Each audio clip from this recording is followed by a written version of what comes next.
وہ ہمارے پیارے نبی صلی اللہ علیہ وسلم کے بارے میں تو بالکل ویسے ہی لوگوں نے ان کو پایا جیسا کہ اللہ نے ارشاد کیا۔ آپ صلی اللہ علیہ وسلم کو اپنی امت کی بڑی فکر رہتی تھی، ہر وقت ہمارے پیارے نبی صلی اللہ علیہ وسلم امت کی فکر میں لگے رہتے تھے اور ان کے لیے ہر وقت دعا گو ہوتے تھے۔ تو آگے لکھا ہے شب و روز مطلب دن و رات، شب و روز امت کی مغفرت کے لیے اللہ سے دعا مانگتے رہتے تھے، امت پہ کوئی مصیبت نازل نہ ہو، ہمیشہ ہماری فکر میں رہتے تھے، دن رات ہمارے لیے مغفرت کی دعا کرتے تھے۔ تو پیارے بچوں، ہمیں بھی اپنے پیارے نبی حضرت محمد صلی اللہ علیہ وسلم کی تعلیمات پر عمل کرنا ہے، ان کے بتائے ہوئے راستے پہ چلنا ہے، حتیٰ کہ جب کبھی آسمان پر آندھی یا بادل دیکھتے تو چہرے مبارک پر غم و فکر کے آثار نظر آتے تھے۔ مطلب آندھی آ جاتی یا بادل آ جاتے تب بھی پریشان ہو جاتے تھے کہ میری امت کہیں اس کے زیادہ بارش برس کی، یہ زیادہ آندھی یا طوفان آ گیا تو پریشان نہ ہو جائے۔ آپ صلی اللہ علیہ وسلم کبھی آگے اور کبھی پیچھے ہٹتے، مطلب فکر میں کبھی آگے جاتے کبھی پیچھے آتے، جس طرح فکر میں ٹہلتے ہیں پریشان ہوتے ہیں، اسی طرح اللہ کے رسول بھی آندھی یا بادل دیکھ کے بہت پریشان ہو جاتے تھے، لیکن جب بارش ہو جاتی تو آپ صلی اللہ علیہ وسلم خوش ہوتے اور پریشانی دور ہو جاتی۔ مطلب بادل آئے، پریشانی بارش ہو گئی تو آپ صلی اللہ علیہ وسلم کی پریشانی دور ہو جاتی تھی کہ اللہ تعالیٰ نے زیادہ طوفان زیادہ آندھی سے ہمیں بچا لیا، اور ہلکی بارش سے خوش ہوتے تھے اور ان کی پریشانی دور ہو جاتی تھی، اللہ کا شکر ادا کرتے تھے۔ ایک مرتبہ حضرت عائشہ صدیقہ رضی اللہ تعالیٰ عنہ نے اس کا سبب پوچھا تو فرمایا کہ میں ڈرتا ہوں کہ مبادیہ یہ عذاب ہو جو میری امت پر نازل نہ کیا گیا ہو۔ حضرت عائشہ نے ایک دفعہ پوچھا کہ آپ آندھی اور بارش، بادل، یہ طوفان دیکھ کے اس قدر پریشان کیوں ہو جاتے ہیں؟ تو آپ سے نے جواب دیا کہ مجھے یہ ڈر لگا رہتا ہے، مجھے یہ عجیب سا اندر سے خوف ہوتا ہے کہ ایسا نہ ہو کہ میری امت پہ بھی کوئی عذاب نہ نازل کیا گیا ہو۔ تو اس لیے اللہ کے رسول ہمارے لیے دعائیں مانگتے تھے کہ یا اللہ اس کو رحمت کی بارش بنانا، ہمارے لیے مصیبت یا عذاب کے طور پر نازل نہ ہو۔ تو دیکھیے ہمارے پیارے نبی صلی اللہ علیہ وسلم کس حد تک ہم سے محبت کرتے تھے کہ بارش یا آندھی دیکھ کر بھی ہمارے لیے فکر مند ہوتے تھے۔ نیچے والے پیراگراف پر آ جائیے۔ یہ آپ صلی اللہ علیہ وسلم کی شفقت ہی کا باعث تھا، باعث مطلب بدولت، کہ دین و دنیا میں ہمیشہ امت کے لیے آسانی مد نظر رہی۔ دیکھیں ہمارے پیارے نبی صلی اللہ علیہ وسلم کی یہ محبت کی باعث ہی، ان کی بدولت ہی یہ ہوا ہے کہ دین و دنیا میں ہمیشہ امت کے لیے آسانی، مطلب دنیا میں بھی ہو اور دین میں بھی ہو، دونوں طرح سے ہمارے لیے آسانی چاہتے تھے۔ جب آپ صلی اللہ علیہ وسلم معراج کا واقعہ آپ سب کو معلوم ہے کہ ایک ایسا واقعہ جس میں اللہ تعالیٰ نے ان کو آسمانوں کی سیر کرائی، تمام انبیاء علیہ السلام سے ملاقات فرمائی اور اپنا دیدار کروایا۔ جب آپ صلی اللہ علیہ وسلم معراج پر تشریف لے گئے تو اس موقع پر دیگر احکامات کے علاوہ آپ صلی اللہ علیہ وسلم کی امت پر 50 نمازیں فرض کی گئی تھیں، لیکن حضرت موسیٰ علیہ السلام کے پوچھنے پر جب آپ صلی اللہ علیہ وسلم نے 50 نمازوں کی فرضیت کا بتایا تو حضرت موسیٰ علیہ السلام نے کہا کہ آپ صلی اللہ علیہ وسلم کی امت ہر روز 50 نمازیں ادا نہ کر سکے گی۔ اب ہم صفحہ نمبر 4 پر آ گئے ہیں، تو آپ لوگ بھی اپنی کتاب کا صفحہ نمبر 4 پلٹ لیجئے اور میرے ساتھ پڑھیے۔ جب 5 نمازوں کا بیٹا 50 نمازوں کا اللہ تعالیٰ نے بولا اور آگے حضرت موسیٰ علیہ السلام کے پوچھنے پر اللہ کے رسول نے بتایا کہ ان کی امت پر 50 نمازیں فرض ہوئیں، تو حضرت موسیٰ علیہ السلام نے حضور صلی اللہ علیہ وسلم کو یہ بتایا کہ آپ اللہ تعالیٰ کے پاس واپس جائیے اور ان کو بتائیے کہ ان کی آپ کی جو امت ہے وہ 50 نمازیں ادا نہیں کر پائے گی۔ حضرت موسیٰ علیہ السلام کے کہنے پر آپ صلی اللہ علیہ وسلم اپنی امت کا بوجھ ہلکا کرنے کے لیے اللہ تعالیٰ کے پاس دوبارہ گئے۔ تو حضرت موسیٰ علیہ السلام نے کیا کہا؟ آپ صلی اللہ علیہ وسلم اپنی امت کا بوجھ ہلکا کرائیے۔ چنانچہ آپ صلی اللہ علیہ وسلم امت کا بوجھ ہلکا کرانے کے لیے بار بار، بیٹا ایک بار نہیں بلکہ بار بار اللہ رب العزت کے حضور حاضر ہوتے رہے، اور اسی طرح امت پر 5 نمازیں فرض ہوئیں۔ اللہ تعالیٰ نے آپ صلی اللہ علیہ وسلم کی بات سن کر 5 نمازیں کم کی، جیسے 50 ہوئی، پہلے تو 50 سے 45، 45 سے 40، اسی طرح 5 کم کر کے 5 نمازیں ہم پر فرض کی گئی ہیں۔ تو ہمارے پیارے نبی صلی اللہ علیہ وسلم کا یہ کتنا بڑا احسان ہے کہ 50 سے کم کروا کے ہمارے لیے کتنی نمازیں فرض کروائی اللہ تعالیٰ سے؟ صرف 5۔ تو ہمیں ان صرف 5 نمازوں کو اچھی طرح ادا کرنا چاہیے، وقت پہ ادا کرنا چاہیے۔ یہ کس وجہ سے ہوا؟ ہمارے پیارے نبی کی وجہ سے، تاکہ ہم دن بھر کے جو کام ہے نا بیٹا دنیا کی، وہ آسانی سے کر سکیں۔ اگر 50 نمازیں ہم پڑھتے ہیں تو شاید ہمیں اپنے دنیا کے کام کرنے کا وقت نہ ملتا، کیونکہ ہر چیز کی، ہر بات کی ایک مصلحت ہوتی ہے۔ تو شاید یہی مصلحت ہو جو میری سمجھ میں آ رہی ہے کہ 50 نمازیں ہوتی تو ہم جلدی جلدی نمازیں پڑھتے رہتے، تو اپنے روزی کمانا ہے، آرام کرنا ہے، کوئی بھی دنیا کے جو کام ہیں وہ ہم نہیں کر پاتے۔ تو ہم پر کس کا احسان ہے؟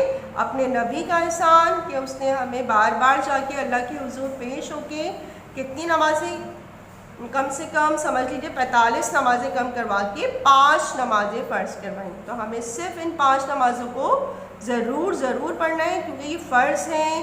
فرض نماز کسی بھی حال میں معاف نہیں ہے، اس کو ہر حال میں پڑھنا ہے۔ تو کوشش کریں پیارے بچوں کہ نماز کی پابندی لازمی کریں۔ آگے آ جائیے۔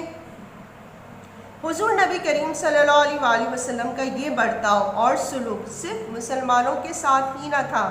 آپ صلی اللہ علیہ وسلم کو اللہ نے صرف مسلمانوں ہی کے لیے رحمت بنا کے نہیں بھیجا تھا، بلکہ آپ صلی اللہ علیہ وسلم تمام جہاں کے لیے رحمت بن کر آئے تھے۔ آپ صلی اللہ علیہ وآلہ وسلم غیر مسلموں، کافروں، منافقوں اور اپنے جانی دشمن کے ساتھ بھی شفقت سے پیش آتے تھے۔ ان کی طرف سے ظلم و زیادتی کے باوجود نہ کبھی ان سے بدلہ لیا اور نہ کبھی بد دعا کی۔ کفار کے ساتھ اچھے برتاؤ کے بے شمار واقعات سیرت کی کتابوں میں موجود ہیں، جن میں سے ایک دو کا یہاں ذکر کیا گیا ہے۔ اس پیراگراف میں کیا بتایا گیا ہے کہ ہمارے پیارے نبی حضرت محمد صلی اللہ علیہ وآلہ وسلم کا یہ سلوک، یہ برتاؤ، یہ رویہ صرف اپنے ہی کیٹیگری مطلب مسلمانوں کے لیے نہیں تھا، بلکہ دنیا کے ہر اس شخص کے لیے تھا جو کہ آپ صلی اللہ علیہ وآلہ وسلم سے رحمت چاہے۔ مطلب تمام جہانوں کے لیے رحمت بنا کر ہمارے اللہ کے رسول بھیجے گئے، جو کہ رحمت للعالمین ہیں۔ تو وہ سب کے لیے رحمت ہیں، چاہے وہ غیر مسلم ہو، کافر ہو، منافق ہو اور جانی دشمن ہی کیوں نہ ہو، سب کے لیے رحمت ہیں اور سب سے ہی شفقت سے، محبت سے پیش آتے تھے۔ ان کی طرف سے ظلم و زیادتی کے باوجود مطلب کتنا تنگ کیا مکے میں، آپ صلی اللہ علیہ وآلہ وسلم کو تبلیغ اسلام میں کس قدر پریشانیاں پیش کرتے تھے کفار، لیکن آپ صلی اللہ علیہ وسلم اس کے باوجود ان کو معاف کرتے تھے اور کبھی بھی بدلہ نہیں لیتے تھے، اور نہ کبھی بد دعا کی۔ بدلہ دو تو بدلہ نہیں لیتے تھے، کبھی برے الفاظ تک منہ سے نہیں نکالے۔ تو ہمیں اتنے پیارے نبی صلی اللہ علیہ وسلم پہ ہر وقت درود و سلام بھیجنا چاہیے، ان کی تعلیمات پر عمل کرنا چاہیے کہ اللہ تعالیٰ نے ہمیں اس عظیم نبی کی امت میں پیدا کیا، تو اس کا ہمیں لاکھ لاکھ شکر ادا کرنا چاہیے۔ آگے دیکھیں لکھا ہوا ہے، نبوت عطا ہونے کے بعد، نبوت کہتے ہیں وحی نازل ہونے کے بعد آپ صلی اللہ علیہ وآلہ وسلم ایک مدت تک، مدت مطلب عرصے تک اہل مکہ کو اسلام کی طرف بلاتے رہے۔ اہل مکہ مطلب مکے کے تمام لوگ وہ کس کی طرف بلاتے رہے؟ اسلام کی طرف۔ لیکن بہت کم لوگوں نے آپ صلی اللہ علیہ وسلم کی دعوت قبول کی، اس لیے آپ صلی اللہ علیہ وسلم نے مکے سے باہر جا کر لوگوں کو اسلام کی دعوت دینے کا فیصلہ کیا۔ اللہ کے رسول نے سوچا کہ اگر میرے شہر کے لوگ نہیں میری بات مان رہے تو میں کیوں نہ اسلام کو دوسرے شہر سے پھیلانا شروع کروں۔ تو آپ صلی اللہ علیہ وسلم نے سب سے پہلے طائف شہر تشریف لے گئے۔ آپ صلی اللہ علیہ وآلہ وسلم نے طائف کے سرداروں کو اسلام کی دعوت دی، وہاں تشریف لے گئے اور ان کے سرداروں کو اسلام کی دعوت دی۔ ان لوگوں نے نہ صرف یہ کہ آپ سے ان کی باتوں پر کوئی توجہ نہ دی، بلکہ آپ صلی اللہ علیہ وسلم کو تنگ کرنے اور تکلیف پہنچانے کے لیے کچھ شریر لڑکے آپ صلی اللہ علیہ وآلہ وسلم کے پیچھے لگا دیے۔ ان لوگوں نے آپ صلی اللہ علیہ وسلم پر اس قدر پتھر برسائے کہ آپ صلی اللہ علیہ وآلہ وسلم کا جسم مبارک لہو لہان ہو گیا۔ بیٹا اس پیراگراف میں یہ بتایا گیا ہے کہ جب وحی نازل ہوئی تو آپ صلی اللہ علیہ وسلم نے جب نبوت کا اعلان کیا کہ میں اللہ کا نبی ہوں اور اللہ کا دین تم تک لایا ہوں، تو تم سب بتوں کی پوجا چھوڑ کر ایک اللہ کی عبادت کرو۔ تو یہ بات سن کے بہت کم لوگوں نے اسلام کی دعوت قبول کی، اور جو آپ صلی اللہ علیہ وسلم کی بہت زیادہ عزت کرتے تھے، جو آپ صلی اللہ علیہ وسلم ان سے پیار بھی کرتے تھے، تو وہ لوگ کیا بن گئے؟ آپ صلی اللہ علیہ وسلم کے جانی دشمن بن گئے، اور اس قدر تنگ کیا کہ اللہ کے رسول نے یہ فیصلہ کیا کہ وہ مکے سے باہر جا کر دوسرے شہر میں اسلام کی دعوت دینا شروع کرتے ہیں۔ تو سب سے پہلے اللہ کے رسول کہاں گئے؟ طائف کے شہر تشریف لے گئے، لیکن طائف والوں نے ان کا بہت ہی برا رسپانس دیا۔ انہوں نے سب سے پہلے اللہ کے رسول نے کیا کیا کہ سردار کو اسلام کی دعوت دی، تو سردار نے کیا کیا کہ ان کی بالکل بھی بات نہیں سنی اور کوئی توجہ ہی نہیں دی، کوئی بھی کوئی ہلکا سا بھی رسپانس نہیں دیا، کوئی توجہ نہیں دی، بلکہ آپ صلی اللہ علیہ وسلم کو تنگ کرنے اور تکلیف پہنچانے کے لیے محلے کے کچھ شریر کہتے ہیں بدتمیز قسم کے جو لڑکے ہوتے ہیں نا بیٹا، تو ان کو آپ صلی اللہ علیہ وسلم کے پیچھے لگا دیا۔ دیکھیں ان کو کیا کرتے تھے کہ ان لڑکوں نے آپ صلی اللہ علیہ وسلم کے وہ پیچھے پیچھے جاتے تھے اور نعوذ باللہ ان پر پتھر برساتے تھے۔ تو پتھر جب برسائے تو آپ صلی اللہ علیہ وسلم کا جسم مبارک لہو لہان ہو گیا، مطلب جگہ جگہ سے خون بہنے لگا۔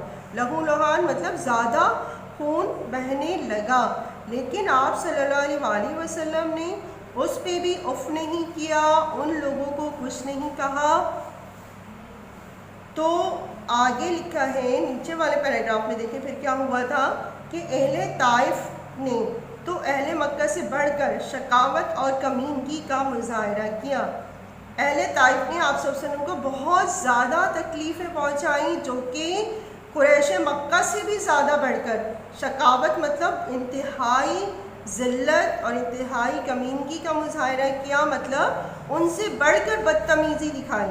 کس طرح سے کہ شریر لڑکوں کو پیچھے بھیجتے تھے، پتھر برساتے تھے، تنگ کرتے تھے، ان کی بات نہیں سنتے تھے۔ تو اس لیے ہمارے نبی صلی اللہ علیہ وآلہ وسلم فرمایا کرتے تھے کہ طائف سے واپسی کا دن، جب وہ وہاں سے واپس آ رہے تھے، اپنے مکے شہر واپس آ رہے تھے، تو وہ کہتے ہیں میری زندگی کا سخت ترین دن تھا۔ سخت ترین مطلب مشکل ترین دن تھا کہ میں کس حالت میں گیا تھا اور میں کس حالت میں اپنے شہر واپس آیا ہوں۔ اس کے باوجود، کس کے باوجود؟ ان تمام سختیوں کے باوجود طائف سے رخصت ہوتے وقت جب وہ شہر سے آ رہے تھے، تو اللہ کے رسول صلی اللہ علیہ وآلہ وسلم نے ان ظالموں کے لیے جو الفاظ ارشاد فرمائے، تاریخ میں ان کی مثال نہیں ملتی ہے۔ تو آپ صلی اللہ علیہ وسلم نے فرمایا، جب اللہ نے آپ صلی اللہ علیہ وسلم کو اتنی تکلیف میں دیکھا، اتنا زیادہ حد تک ظلم ہو رہا ہے کہ لہو لہان ہو گیا میرا پیارا نبی، تو انہوں نے کچھ فرشتوں کو آپ صلی اللہ علیہ وسلم کے پاس بھی بھیجا تھا بیٹا، اور کہا تھا کہ آپ ہمیں حکم دیں تو ہم ان دو پہاڑوں کے بیچ میں ان شہر کے رہنے والوں کو کچل دیتے ہیں، ان پہ عذاب لے آتے ہیں۔ لیکن اللہ کے رسول نے اس بات کو منع کیا اور یہ فرمایا کہ شاید کوئی ان کی نسل میں میرے اوپر ایمان لائے اور دین کو آگے پہنچائے۔ تو آپ صلی اللہ علیہ وسلم نے کیا فرمایا تھا؟ جو تاریخی الفاظ ہیں جو کہ میں اب پڑھ رہی ہوں، میں ان لوگوں کی تباہی کے لیے بد دعا نہیں کرنا چاہتا۔ کون نہیں بد دعا کرنا چاہتا؟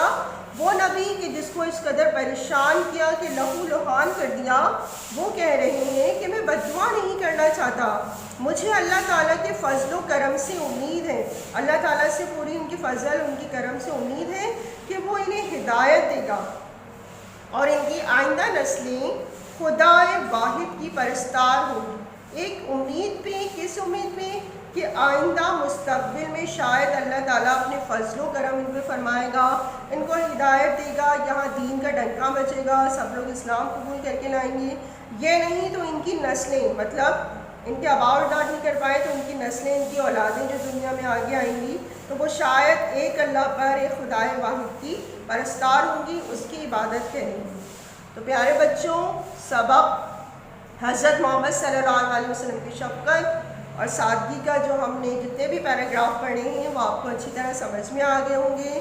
ابھی اس کا آدھا سبق اور باقی ہے اور اس کا کام بھی، تو انشاءاللہ تعالیٰ اس کو ہم اگلی کلاس میں ڈسکس کریں گے. جب تک کے لیے میں آپ سے اللہ حافظ چاہتی ہوں.